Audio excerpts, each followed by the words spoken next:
Hi, and it's the 11th Sunday of Ordinary Time. It's been a rainy month, hasn't it, with all the different challenges we've had in weather. But today in the Gospel, there are different challenges that are posed to all of us. At first, we see a very familiar setting, a setting that usually is very comfortable for most of us, sitting around a table and having a meal. And yet, at this particular meal that Jesus is at with Simon and his friends, and this other woman who seems to be at the meal, there is automatic tension because those people are judging her. And in fact, as the meal continues, they begin to judge Jesus. Jesus talks to them about how big his kingdom really is and how his forgiveness is primary for all of us if we are going to enter that kingdom. And so even his little parable that he uses, and Simon answers the questions correctly, they fail to see how they fit into that parable. They fail to see that they're really being very small-minded. As generous as they can be in some areas, there are still things in their lives that they are closed off to. And so they look at this woman in disdain, they judge this woman, and they put her in a different category than themselves. It's all too human. And so we ourselves have to be challenged to constantly be looking at the areas in our own lives that we are closed off to the love of God.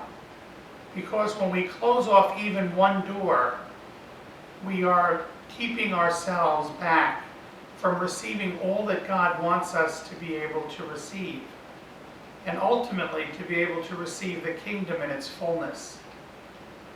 Jesus' message is simple.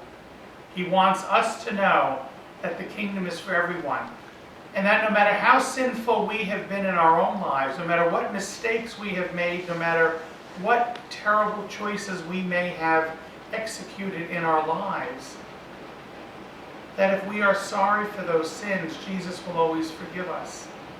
That God's love will always embrace us.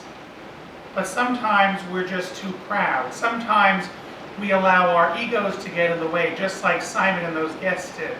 When they looked at Jesus and they said, "Who is this man? Who is he who can say that sins are forgiven or they're not? How can he redeem this woman in our eyes who we think is a terrible sinner?"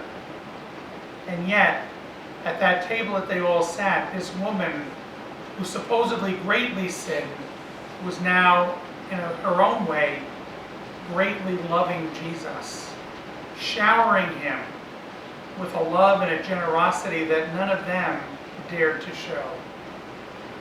My friends, this week's gospel strikes all of us at the core, and so I invite you to come and share your journey with us here at Church of the Nativity in Midland Park, New Jersey, a stewardship parish.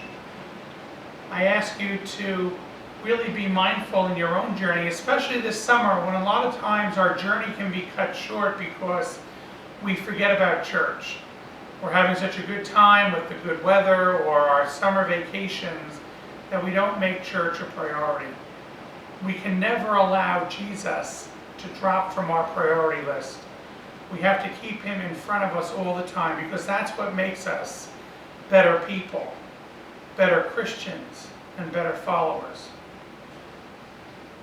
The beginning of August, we are starting our summer CCD program, religious education.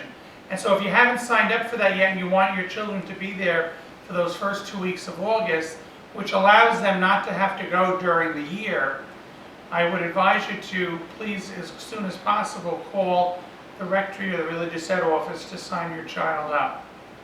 Also, from a pastor's point of view, I just want to ask all of you to please keep remembering our parish in your weekly contributions. A lot of times in the summer, our weekly contributions fall off, and unfortunately, our bills still continue to come in. So if you can be mindful of that, of course, we've started over the last year and a half online giving, which sort of helps a lot of people who are going to be away for the summer as a way to continue to support us. We thank you for your generosity, for those of you that can be generous, and we want you to know that we're constantly praying for you. God bless.